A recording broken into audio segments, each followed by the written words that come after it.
ప్రతి గ్రామంలో గ్రామ దేవతలు తప్పనిసరిగా ఉంటారు. ఈ గ్రామ దేవతలే ఆయా గ్రామాలకు రక్షణ.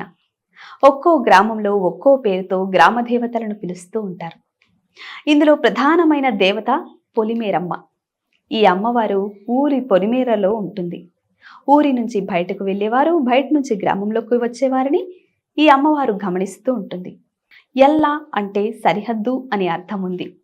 ఎల్లను ఎల్లవేళలా కాపాడే తల్లి కావడంతో ఆ అమ్మవారినే ఎళ్ళమ్మ అని కూడా పిలుస్తూ ఉంటారు. ఇక గ్రామంలోని ప్రజలకు పోషణ కలిగించే తల్లి పోచమ్మ.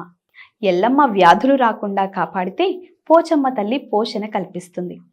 ప్రతి వ్యక్తికి నిర్దిష్ట కాల వ్యవధి ఉంటుంది. కొంతమంది అకాలంగా మృత్యు బారిన పడుతూ ఉంటారు.